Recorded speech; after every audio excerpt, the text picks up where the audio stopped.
Hi, my name is Bill Cole. I'm partners with Jesse. I'm on the World Trade Organization panel for the GMO dispute. Unfortunately, I couldn't be in class for the presentation today because of a basketball game tonight versus the University of Texas. So I'll be doing my presentation via video PowerPoint. Okay, so first, just a little background of the dispute.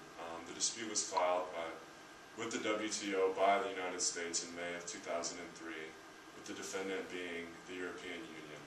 Now, the U.S. claims that the moratorium on GMOs is an unfair barrier in world trade.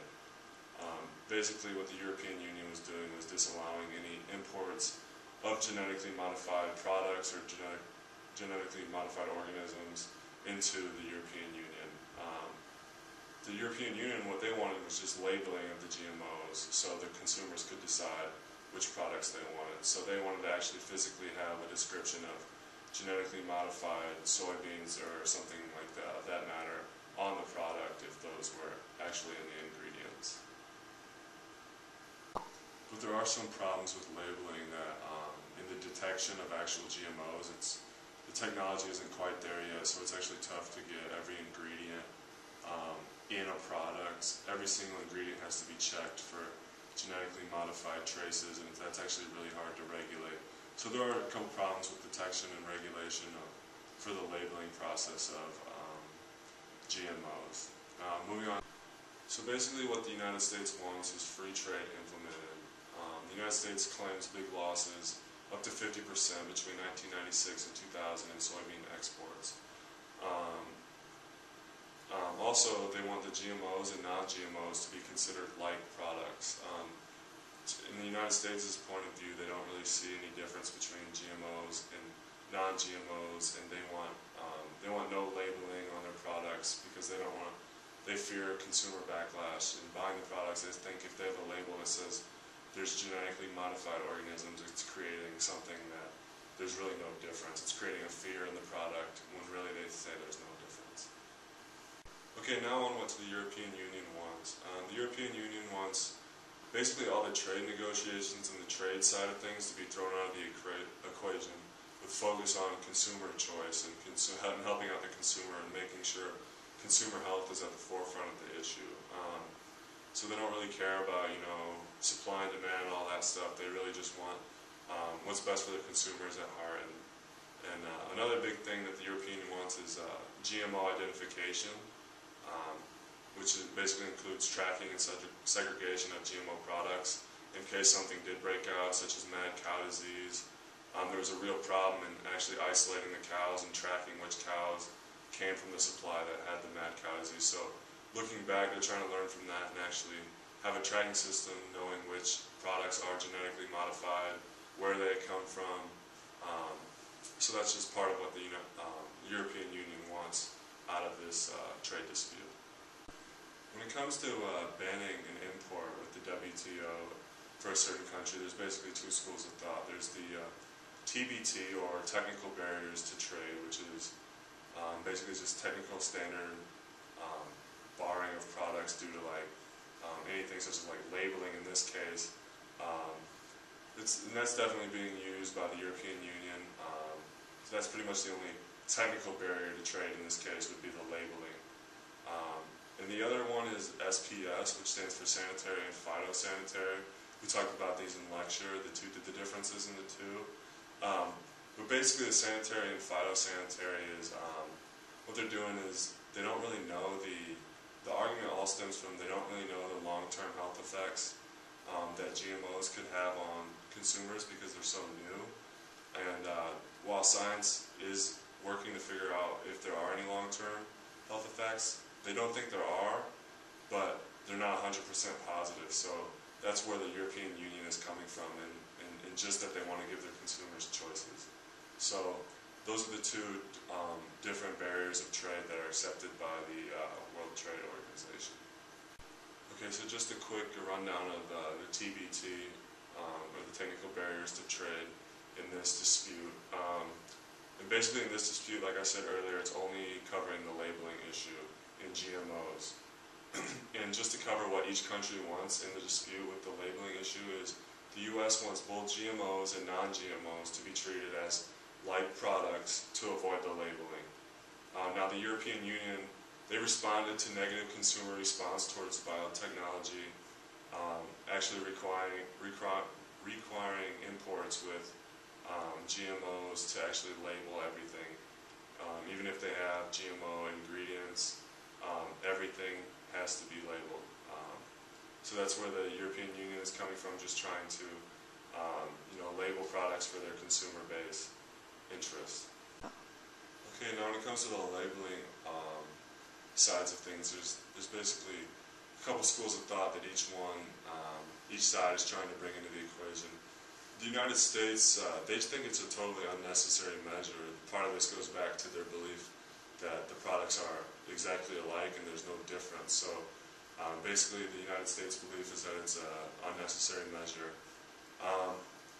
They also believe that if you have to put a label on products where they think they're the exact same, they think it implies a non-existent food risk.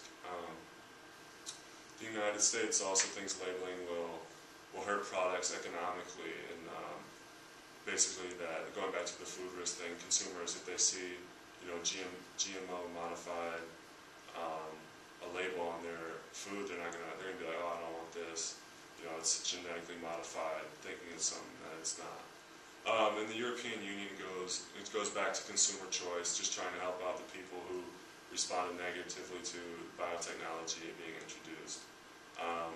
The Europeans are known for being a little more picky, so they actually want to help protect their consumers by putting everything on the label and having it out in stores for them to have the choice.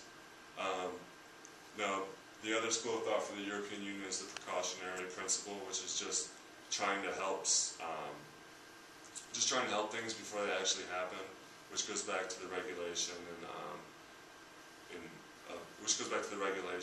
thing that I talked about earlier, with actually being actually able to tell where everything came from in a certain product in case something did happen to break out, like the mad cow disease example I gave.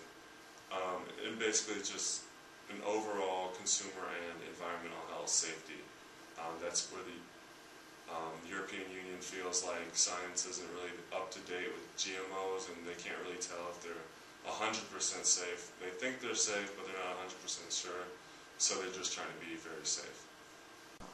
Okay, so back to the SPS, which is the banning trade on the grounds of science-based controls and risk analysis. The U.S., like I said, their scientific evidence is pointing towards the fact that there's nothing that proves that GMOs are anything different. So they don't believe over the long term that GMOs will harm anybody or there's any danger in eating GMOs. However, the European Union is saying that science isn't quite up to date, and they're saying there is no proof that there isn't a negative long-term effect in GMOs and food sources.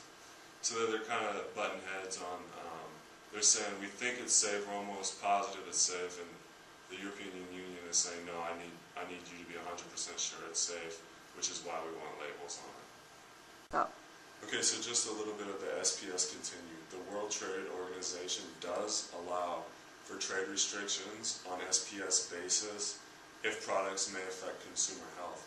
However, the products may only be banned on a temporary basis until enough scientific evidence does exist to either continue the ban permanently or take the ban out and say there's not enough scientific evidence. However, this is kind of a catch-22 for this dispute, because the scientific evidence isn't really up to date and there's not really a lot of it. It's tough to get for this dispute, so the kind of trade barriers have just been ongoing in the SPS side of things. However, if there is an SPS barrier to trade, they do have to hold all producers, domestic and foreign, to the same standards of production. Okay, so like I stated earlier, there is some problems with the SPS barrier to trade in this argument. I stated earlier there's a lack of technological resources to completely investigate GMOs quickly, which is making the United States a little mad that they're still being banned on imports from all the European Union countries.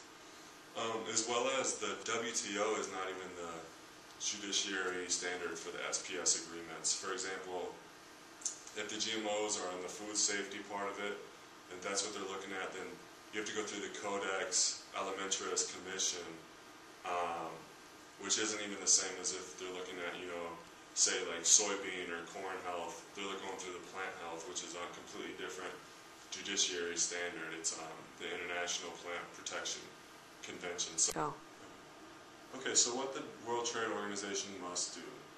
First, they must admit that they are not well equipped to deal with this debate alone and begin to look for alternatives.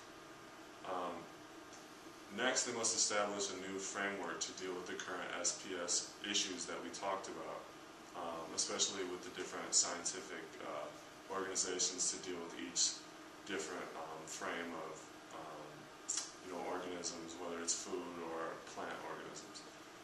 Next is to continue to seek scientific evidence relating to GMOs and their effect on long-term health and environmental health, because this is basically where the whole argument stems from, is the uncertainty on the scientific health risk long-term as well as short-term of GMOs.